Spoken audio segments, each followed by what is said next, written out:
Greetings and welcome to the latest episode of Preserve the 80s. There's a bit of a nor'easter going on today, but nowhere near as big as what was expected. Well, that is why I'm working from home. Normally, Tuesdays and Fridays I'm in the office, but it's a remote day today due to the storm that was expected to be here. It's only very lightly snowing. I don't know if it's even visible from the window. But as the title of this video indicates, today we are making pork chops fixed a little bit different way. Dinner should be done around 7, but it depends on what I can get out of here. You realize that. But to get to the point, these are pork chops that are, as I said, done in a little bit different way, but it is a quick and easy recipe for pork chops that are juicy and flavorful, and I think you will enjoy them. Everything that's needed to make them, with the exception of the pans, which I'll bring out later, is already right here. Well, actually no, let me take that back. There's one thing missing.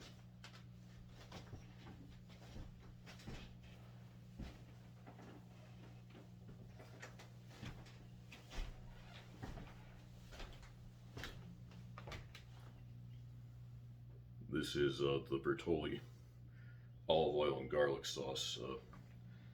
The use for this will come up in a bit, but other things that you will need are some chunky peanut butter, if you wish for that, olive oil,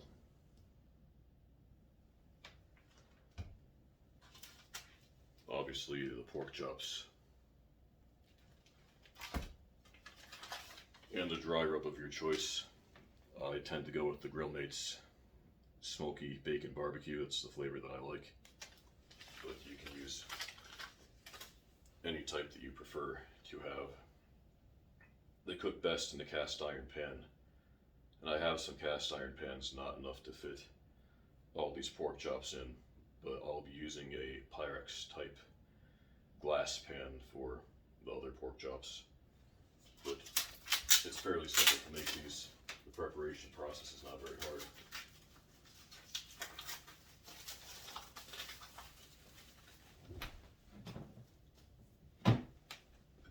First thing that you need to do is just rub the pork chops down with some olive oil.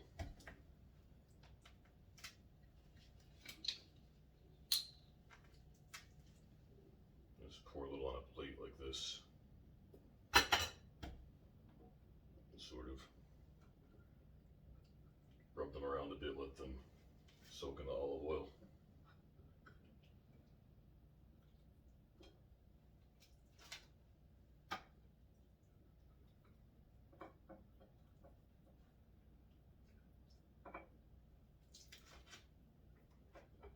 One of the good things about the boneless pork chops, when they're cut thin like this, is they taste a little bit, well actually quite a bit, like veal. And I'm not a vegetarian obviously, but just knowing what happens with veal and how they're raised and all that, what's done to the young cows, I can't really bring myself to eat it. But if you like the flavor of veal but have similar reasons for not consuming it, then this is something that you will probably enjoy.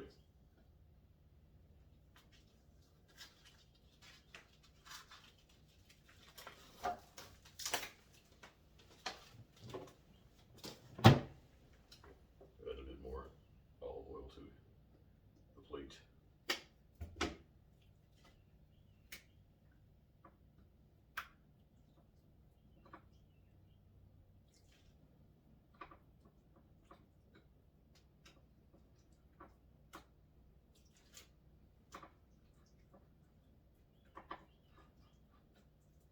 And the reason why you want to soak them in the olive oil is, for one, it helps them to prevent from drying out a bit, but it also makes the dry rub stick better to the pork chops once it's on there. And since you're not going to be putting these into the oven immediately, they need some time to soak everything in. You want to let the dry rub function as somewhat of a marinade. And we'll be doing that in just a moment.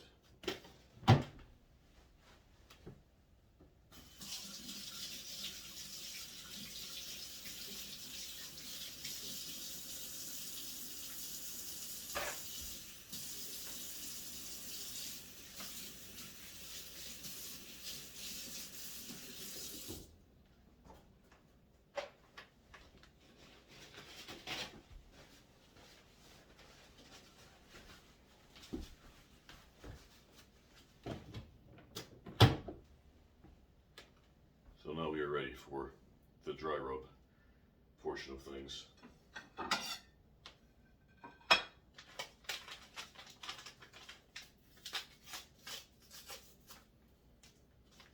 There are a few different ways you can approach this, but I will just start by pouring some of the dry rub onto a plate, as you can see. Then you can take one of your pork chops, pick up some of the dry rub in your hand, just sort of sprinkle it on there, and then rub it around, pat it in.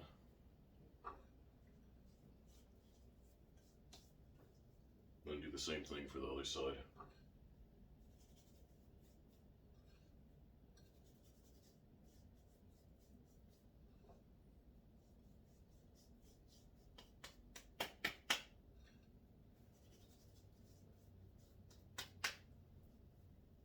And then put that onto another plate.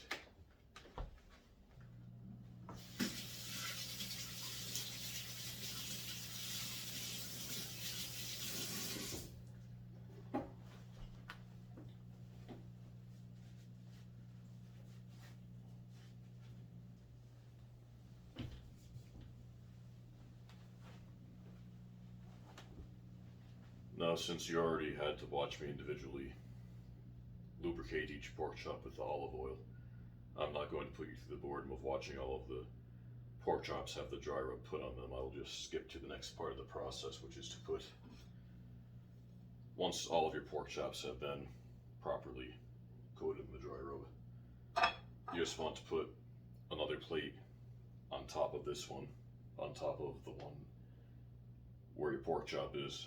Just kind of put it over it like a lid, and then you can put it in the refrigerator or leave it out on the counter depending on how long you're going to let it marinate. And that's just a way to keep it covered, to make sure nothing gets on it and that it just stays the way it needs to be before it's time for cooking. Generally, 2 of these packets, they are 1 ounce packets, will be enough to do 10 to 12 pork chops. You don't really put a whole lot on there, you just rub it on conservatively, and then, or, well, you can put more on if you wish, but if you like to just sort of have a medium level on your pork chops, you can do it as I have shown you, and then the 2 packs will be all you need. So I'm going to finish putting the dry rub on the other pork chops, and then I'm going to let them marinate for a few hours before it is time to cook. I'll rejoin you then. I mean, I would really rather just spend some time with you, but I really should be getting back to work and taking care of a few things there. Of course, there could be a bit of a legal issue, but that's not much to worry about. So, I will rejoin you this evening. So it is now evening, and it's time for the next part of the step in the process. You must preheat the oven to 350. Then you take the olive oil and just put a bit in the pan. Some people say use 1 tablespoon per pan. I just sort of do a little bit more than that. Just kind of eyeball it, I guess you might say, and move the pans around until each one is, the surface is fully covered, because you don't want any really dry spots once the pork chops go in. just gonna move the pans around a bit until everything is properly filled in.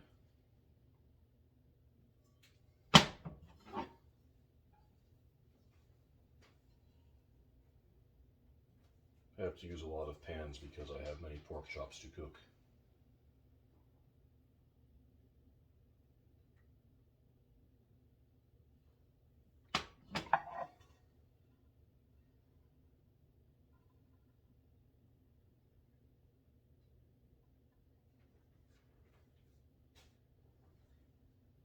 I believe I have 12 of them.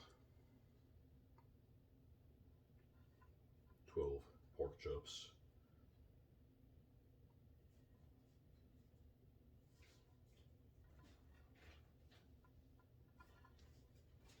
Well, that is good enough. And as I mentioned earlier, I did the double plate method to cover up the ones that were coated in the dry rub, which all of them actually are. And then you just lay them down the pan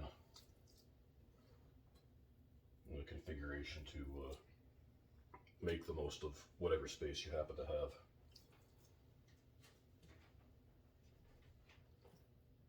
As I said earlier, cast iron pans are ideal, but if you have too many pork chops to put them all in the cast iron pans, or if you don't have enough pans, or both, then you can use a glass pan to cook the other pork chops.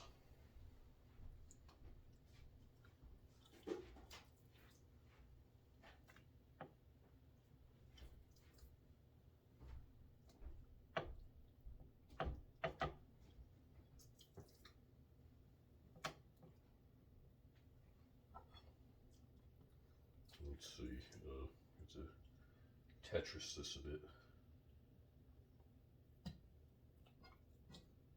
There, now each pork chop has a home.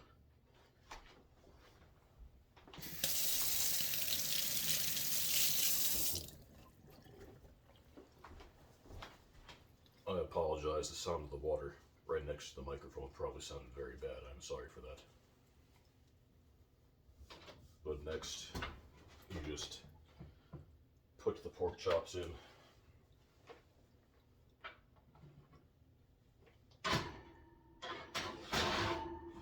And cook them at 350 for 25 to 30 minutes. I usually go closer to 30 just to be on the safe side.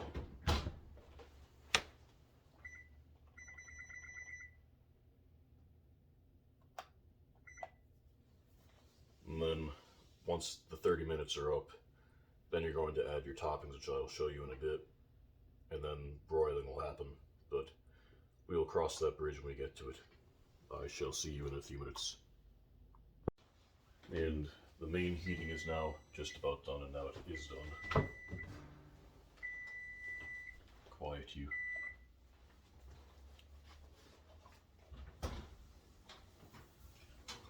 Oh, that was very hot.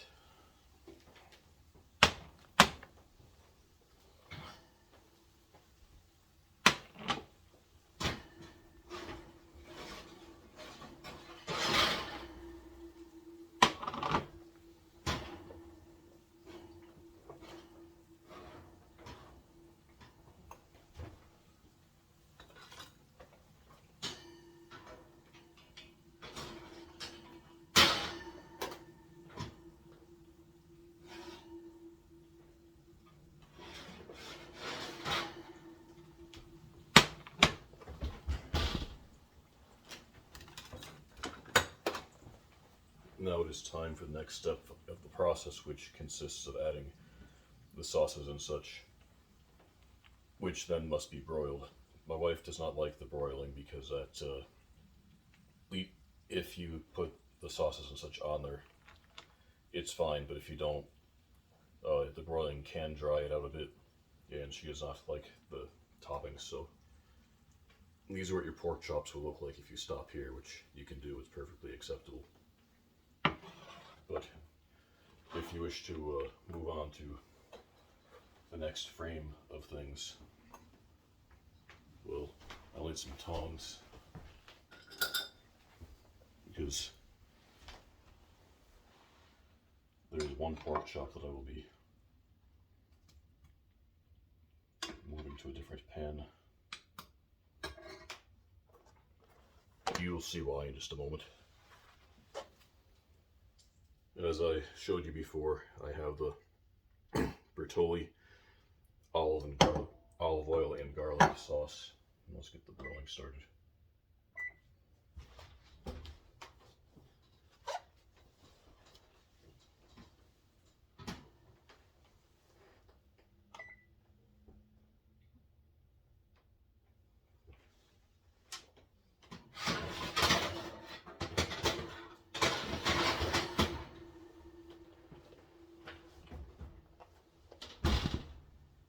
And what I will do with the sauce is just pour some, that was very stupid of me, ow, burned my hand.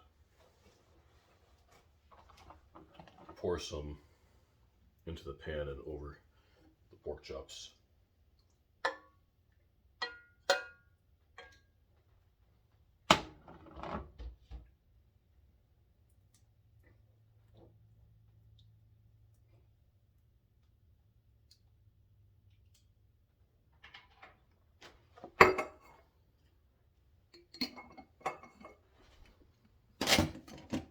And then into this final pan, I will be adding the peanut butter.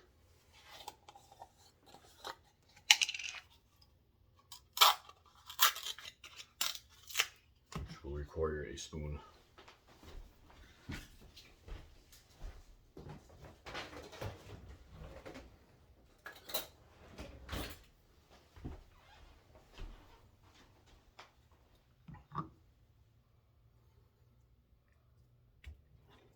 You just sort of mash the peanut butter onto there.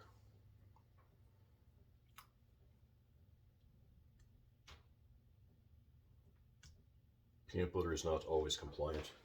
It's not always easy to get it off of the spoon, but when it's over something this hot, generally you can, for the most part, get it to do what you want it to do.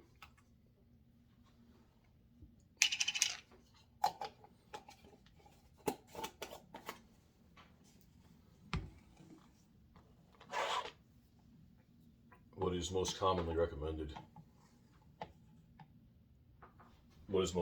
recommended is to broil one side for 5 minutes, turn it over, broil it for another 5 minutes. But what I normally do is, instead of waiting for it to get all the way up to broiling temperature, I just put in the pans once they've been given their toppings.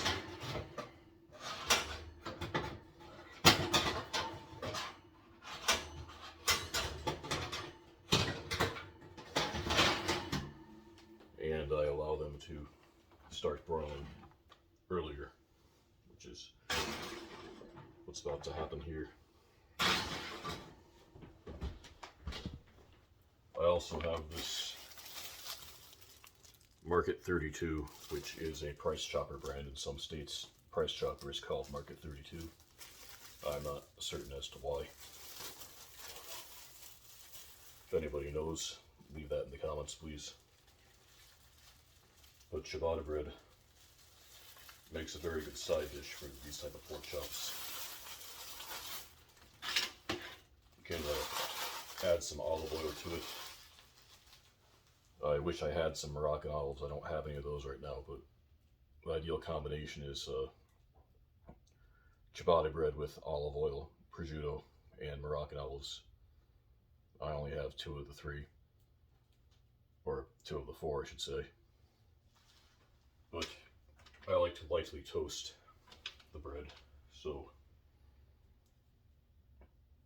once I turn everything over in here for the second half of the broiling, I will then put this in for 2 out of the 5 broiling minutes, and it will make a delightful crispy treat. and I will rejoin you when it is time for, well, I suppose you don't need to watch me turn things over because you know how that's done. But essentially, you broil it for 5 minutes, turn it over, another 5 minutes, and then you are done. And I will show you the finished product when it comes out. Well, see, this is how things came out. You can see several pork chops with the tomato sauce. There's the one that was cooked with the peanut butter. It was a bit scorched on the underside. There are the non-broiled models, a glass of birch beer, and the bread, which is now toasted. So now the only thing left to do is find the camera angle that works, which I should have done before I began the quest of eating, but, well, if I move everything around, it becomes a bit more visible. So I think I'll start out with the peanut butter one. I'm sorry. I'm sorry again.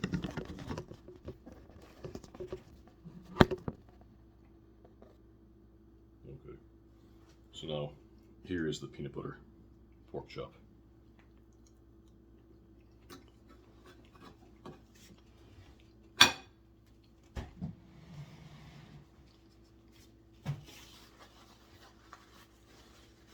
Came out quite well. Broiled for just about the right amount of time. It's not going to be as juicy as these ones, but it gets the job done. It's a good pork chop. Breaks up the flavor a bit, giving you something a little bit different from the rest of the litter. This fine litter of pork chops.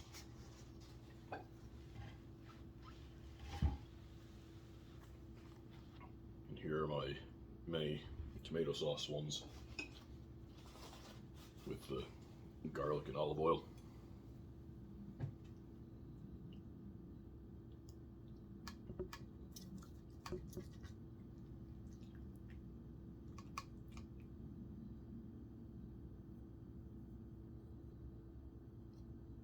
Give you a view of that there. These tend to taste, as I said before, very similar to veal chops.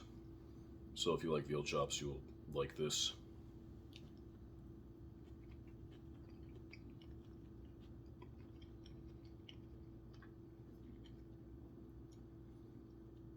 It is good. Probably could have cooked a tad longer. The sauce is almost a little cold on top. But that's because I stopped to clean off a lot of the pans and such in between finishing with the cooking in now. So the last thing to show you will be the ciabatta bread, which was toasted. You can dip that in some olive oil.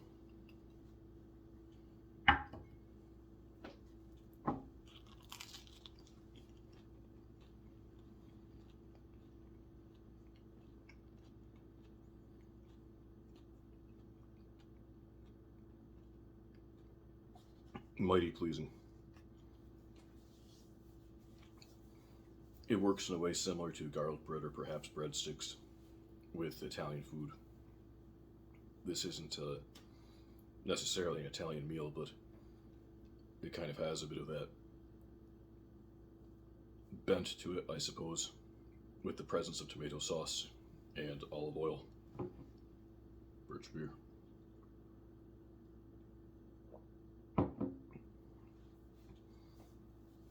So poor production quality withstanding, and my tendency to keep appearing in and out of the frame. But I hope that this has been a useful guide for you to learn how to cook juicy pork chops at home in a little bit different way. Farewell.